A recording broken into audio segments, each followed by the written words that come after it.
void of space was a canvas of black and starlight, vast and unchanging, as Captain Liana Vren stared out from the bridge of her ship, the Stellar Vanguard. For years, she had roamed the edges of the galaxy, cataloging uncharted phenomena and forgotten worlds, a solitary explorer in the service of the Galactic Collective. It was a quiet existence, punctuated by the occasional discovery of an asteroid belt rich in rare minerals or the ruins of a long-dead civilization. But most of her time was spent in the comforting silence of the cosmos, accompanied only by her ship's AI, Cow. When the distress signal came through, it shattered the monotony. Liana had been halfway through her routine diagnostics when the console chimed, an insistent high-pitched ping that instantly drew her attention. Her brow furrowed as she flicked a switch, bringing the signal to the forefront of the ship's systems. The sound was faint, a whisper distorted by eons of interference, but it was undeniably a message. "Cal, analyze," she said, her voice steady despite the knot forming in her stomach. The AI's response was immediate, its tone calm and measured. "Signal detected, source unknown, strength minimal, encryption pre-unification galactic standard, estimated origin approximately 1200 years ago." The data confirmed her suspicion. This wasn't just some stray transmission from a passing freighter. Pre-unification galactic standard hadn't been in use for over a millennium. Whatever this was, it had endured the relentless march of time, and it was calling out for help. "Play it," she ordered, leaning forward. The ship's speakers crackled, and then a voice emerged from the static. It was faint, fragmented, and laced with urgency. "To any ships in the vicinity, this is Outpost Theta 17. Emergency, attack, help us, coordinates." The message repeated, growing weaker with each cycle, as though the signal itself were dying. Liana felt the hair on her neck rise. The tone of the voice, so desperate, so raw, spoke of a calamity that time had long since buried, yet here it was, reaching across centuries to anyone who might still be listening. "Coordinates decoded," Cal announced, breaking her reverie. "Location, adjacent to the Deathworlder cluster." At that, her heart skipped a beat. The Deathworlder cluster was the stuff of legend, a graveyard of dead stars and ruined planets said to orbit the quarantine homeworld of the Deathworlders. Stories about them had circulated for generations, painting them as a race of unparalleled brutality, capable of annihilating entire civilizations in their quest for dominance. According to collective doctrine, their extinction had been all but guaranteed millennia ago, their once mighty empire reduced to ash by their own unchecked savagery. Yet something about the signal gnawed at her. If Theta 17 had been an outpost near Deathworlder space, why had it been established at all? The collective didn't take such risks lightly, and the fact that it had been abandoned to history suggested a disaster of epic proportions. "Cal, cross-resurrect those coordinates with historical archives," she said, her voice barely above a whisper. A pause followed as the AI processed her request. Then it spoke. "Confirmed. Theta 17 was a research station established approximately 1500 years ago. Its mission, to monitor and study Deathworlder activity. The station's destruction was reported, but details were classified by the Galactic Collective." "Classified?" Liana repeated, her tone sharpening. "Why would they classify an abandoned station?" "The Galactic Collective cited security concerns," Cal replied. "Further details unavailable without appropriate clearance." Liana's mind raced. Something about this didn't add up. Why would the collective bury the truth about Theta 17? And why was the station still broadcasting a distress signal after so many centuries? She knew she should report the discovery and let a military vessel investigate, but the idea of turning away felt wrong. Whatever had happened out there deserved to be uncovered. "Set a course," she said, standing. "Captain, Regulations prohibit. Override them, she interrupted. If someone left that message, they wanted it to be found. We're going. The stellar vanguard hummed as its engines roared to life, propelling the ship toward the edge of the galaxy. As the stars blurred into streaks of light, Liana couldn't shake the feeling that she was crossing a threshold she might never return from. The journey was uneventful but tense. Liana spent most of her time poring over what little information the archives had on the Deathworlders. They had been humanoid, physically formidable, and technologically advanced, traits that had made them a force to be reckoned with. Yet it was their mindset that set them apart. Where other species sought cooperation or peaceful expansion, the Deathworlders thrived on conflict, viewing war as an art form and dominance as their birthright. The collective's official stance was that the Deathworlders had doomed themselves through infighting and resource depletion, but the more Liana read, the less she believed it. Too many gaps, too many unanswered questions. If the Deathworlders had truly perished, why had the collective maintained such a strict quarantine around their territory? When the stellar vanguard dropped out of hyperspace 3 days later, her sensors immediately picked up the station. Theta 17 hung in orbit around a desolate, lifeless world, its silhouette stark against the backdrop of a dim, dying star. The outpost was in a state of severe disrepair, its hull marred by centuries of exposure to cosmic debris. As she approached, the ship's scanners confirmed what she had feared. No power signatures, no life signs. Still, the distress signal persisted, weak but steady, like a heartbeat in the void. "Cal, prepare the shuttle," she said, rising from her seat. "I'm going aboard." "Captain, the station's structural integrity is compromised. Atmospheric conditions are unstable, the conditions are unknowable, and the helmet is at risk, legally." "I'm aware," she replied, suiting up. "But I'm not leaving without answers." The shuttle ride to the station was brief but nerve-wracking. As she docked with one of the remaining intact airlocks, the ship groaned, its ancient mechanisms barely responding to her commands. When the airlock finally hissed open, she stepped into a corridor shrouded in darkness, her helmet's light cutting through the gloom. The interior was a graveyard. Debris littered the floor, and scorch marks marred the walls, telling the story of a desperate battle. Her boots crunched over shattered glass and twisted metal as she made her way deeper into the station, her scanner guiding her toward the source of the signal. She passed skeletal remains, dozens of them, some still clad in tattered uniforms bearing the collective's insignia. But it wasn't just the remains that unsettled her.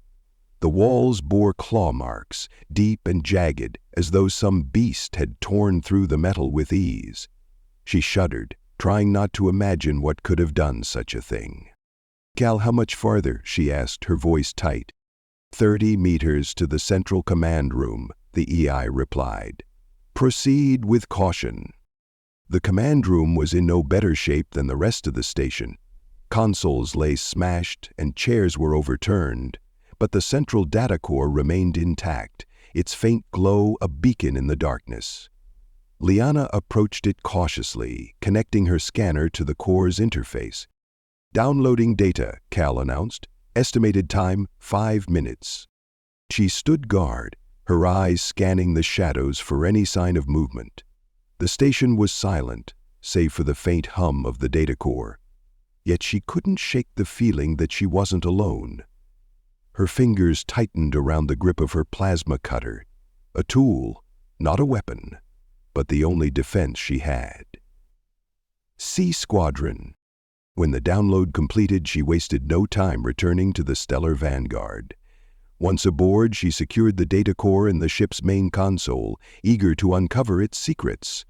As Cal processed the information, a holographic recording appeared. A man's face, gaunt and haggard, his eyes filled with terror. "This is Administrator Relic of Theta 17. He began, his voice trembling. "If you're receiving this, know that our mission has failed. We attempted to study the Deathworlders, observe them, but they found us. They boarded our station, killed most of the crew. But it wasn't just their strength. It was their intelligence. They're not savages, they're tacticians. The recording flickered, and the man's voice grew desperate. If you find this, stay away from this sector. Don't awaken their wrath. They are not dead. They are waiting. The recording ended, and a heavy silence filled the cabin. Liana stared at the console, her mind racing. This wasn't just a distress call. It was a warning. The Deathworlders weren't extinct. They had survived, hidden in the shadows, biding their time. "Captain," Cal said cautiously, breaking the silence, "there's more." The Deathworlders transmitted a final message before the station's destruction. The console displayed the translated text, its words chilling in their simplicity. "Your galaxy has forgotten us, but we have not forgotten you. When the time comes, we will remind you of your folly." Before Liana could react, alarms blared throughout the ship. Cal's voice grew urgent. "Captain, multiple vessels detected inbound. Configuration matches Deathworlder designs." Her blood turned to ice. The Deathworlders weren't waiting anymore. They were coming. The galactic silence surrounding the Razai cluster had been deafening. Even as the Earth fleet moved into the decimated sector, it was hard to shake the sense of abandonment lingering in the cold void. The Deathworlders had come to help, but the vast wreckage around them told a bitter truth. They were too late for so many. Kayla Voss stood on the bridge of the ISS Iron Fist, her jaw set as she observed the devastation on Serix 3. From the high orbit of the battered planet, she could see entire cities reduced to molten craters, their blackened remains still smoldering. The fleet's initial assault had driven the Void Reapers away, but the scars they'd left behind were as stark as the emptiness of space. "Admiral," Commander Malik said, breaking her focus. "Ground teams have reported in. They've found survivors, civilians hiding in the lower caverns beneath what's left of the capital." "How many?" she asked. "Not enough," Malik replied grimly. "Hundreds at best. They're malnourished, terrified. They say the Void Reapers came without warning and wiped out entire regions in hours." Kayla turned to face him, her piercing gaze demanding more. "And the enemy?" "They didn't leave anything behind. No troops, no machinery. They stripped the planets bare, Admiral. It's as if they're devouring everything for their own purposes." He hesitated, adding in a lower tone, "And the civilians? Some of them claim they've seen neighbors vanish into thin air. Taken alive." Wow. The bridge fell into a tense silence, save for the hum of the ship's systems. Kayla exhaled sharply, a mixture of frustration and determination flashing across her face. "The Void Reapers are building something," she said. "This isn't just annihilation, it's assimilation. And if we don't stop them, Earth will be next." The fleet remained in orbit over Serix 3 as the ground teams worked tirelessly to extract the survivors. The planet's atmosphere was thick with ash, the once a vivid skies now a murky gray. The soldiers who ventured into the ruins reported seeing remnants of Void Reaper technology, strange black obelisks planted into the ground, pulsating with faint energy. They dismantled one and brought it back to the Iron Fist for study. Dr. Ellison was waiting in the research lab when the artifact arrived. A wiry, no-nonsense scientist, she had spent her career dissecting alien technologies and unraveling their mysteries. But even she seemed uneasy as the obelisk was wheeled into her lab under heavy guard. "This thing is alive," she murmured, running a scanner over its surface. The readout displayed erratic spikes of energy unlike anything in her database. Or at least, it's organic in part.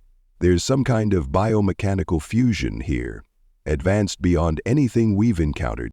Kayla entered the lab just as Ellison began her analysis. "Doctor, what are we dealing with?" the Admiral asked.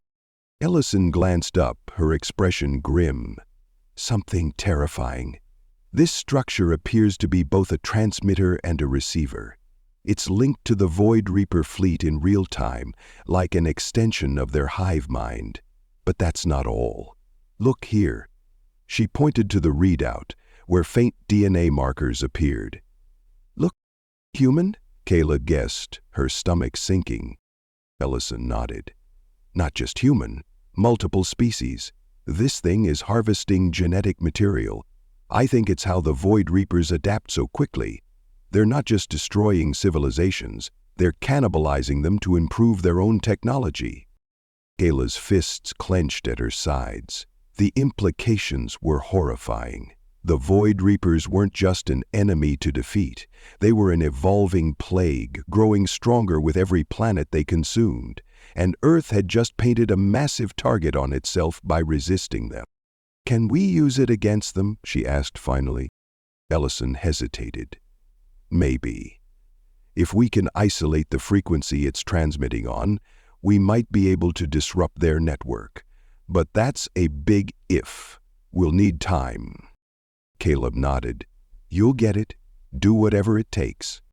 The next few days were a flurry of activity as the fleet fortified its position in the Razai cluster. Scouting parties ventured deeper into the surrounding systems, searching for clues about the Void Reaper's next move. Meanwhile, Ellison and her team worked around the clock to unravel the secrets of the captured obelisk. The breakthrough came unexpectedly. Late one night, Ellison burst onto the bridge, her lab coat stained with chemical residue and her eyes alight with excitement. "Admiral, I've found something," she announced, holding up a tablet. Kayla motioned for her to proceed, and Ellison pulled up a holographic projection of the obelisk's internal structure. The frequency it's transmitting on, it's not random. It's a coordinated signal, part of a larger network. And here's the kicker. It's broadcasting coordinates. The bridge crew exchanged tense glances. Coordinates to what? Caleb asked. That's the mystery, Ellison admitted. But based on the patterns, it's a central hub, a nexus point where the Void Reapers are consolidating their forces. If we follow the signal, we might be able to strike at their heart. Kayla's mind raced. It was a gamble, but one they might have to take. The Razai cluster was already a graveyard. Staying here would accomplish nothing. If they had a chance to cripple the Void Reapers, they had to seize it. "Commander Malik," she said, her voice resolute, "prepare the fleet. We're going hunting." The Deathworlder Fleet mobilized, leaving Serix III behind, as they charted a course for the mysterious coordinates. The journey took them into uncharted space, where even the starlight seemed dimmer. The tension aboard the ships was palpable. Every crew member knew they were heading straight into the lion's den. As they approached the nexus point, the first signs of the enemy appeared. Scattered Void Reaper patrols emerged from the darkness, their sleek black ships moving like predators in the shadows. The Earth fleet engaged them with ruthless efficiency, their railguns and nuclear warheads tearing through enemy lines. But the closer they got to the coordinates, the heavier the resistance became. Finally, they arrived. The Nexus was unlike anything they had ever seen. A massive structure floating in the void, surrounded by an armada of Void Reaper vessels. The structure resembled a colossal black sphere, its surface writhing with biomechanical tendrils that extended like veins into the surrounding space.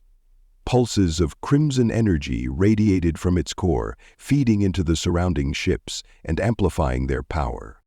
Kayla stood on the bridge of the Iron Fist, her eyes fixed on the enemy stronghold. "That's it," she said softly. "The heart of the swarm." Malik stepped up beside her. "We're outnumbered 5-1, he said. "We might not make it out of this." Kayla's lips curved into a grim smile. "Then we make it count." The battle that followed was unlike anything the galaxy had ever witnessed. The Earth fleet charged headlong into the Void Reaper armada, their weapons blazing. Railgun rounds streaked through space, tearing apart enemy ships in brilliant explosions. Fighters swarmed like hornets, weaving through the chaos to deliver precision strikes against critical targets. But the Void Reapers were relentless. Their ships moved with an eerie coordination as if guided by a single mind. They adapted to Earth's tactics with frightening speed, countering each maneuver with brutal efficiency. The Iron Fist shuddered under the onslaught, its shields struggling to hold. "Focus fire on the sphere," Kayla shouted over the din of alarms. "If we take out the Nexus, we cripple their fleet." The fleet redirected its firepower, hammering the sphere with everything they had. Nuclear warheads detonated against its surface, creating massive shock waves that rippled through the surrounding ships. But the sphere's defenses were formidable. It absorbed the damage, retaliating with beams of crimson energy that sliced through Earth's ships like knives through butter. On the bridge of the Iron Fist, Kayla watched as one of their destroyers was vaporized in a single shot. Her heart ached for the loss, but she refused to waver. "Keep firing," she yelled. "We're not leaving until that thing is destroyed." In the end, it was a desperate gambit that turned the tide. A squadron of Earth's remaining fighters launched a final suicidal assault on the sphere, their pilots sacrificing themselves to breach its defenses. The resulting explosion was catastrophic, sending shockwaves that obliterated the surrounding Void Reaper ships. As the dust settled, the remaining Earth fleet regrouped, battered but victorious. The Nexus was gone, and with it the Void Reaper's coordination. For the first time, the swarm retreated. On the bridge of the Iron Fist, Kayla slumped into her chair, exhaustion written across her face. They had won a critical battle, but the war was far from over. The Void Reapers were still out there, and now they would be coming for Earth with everything they had. "Set course for home," she said quietly. "We need to prepare. The galaxy abandoned us, but we won't abandon it. Not now, not ever." As the fleet turned toward Earth, the crew braced themselves for what lay ahead. They had answered the SOS, and in doing so they had awakened the wrath of a force that would stop at nothing to consume them. But they were Deathworlders, born from a planet of chaos and struggle, and they would not go down without a fight.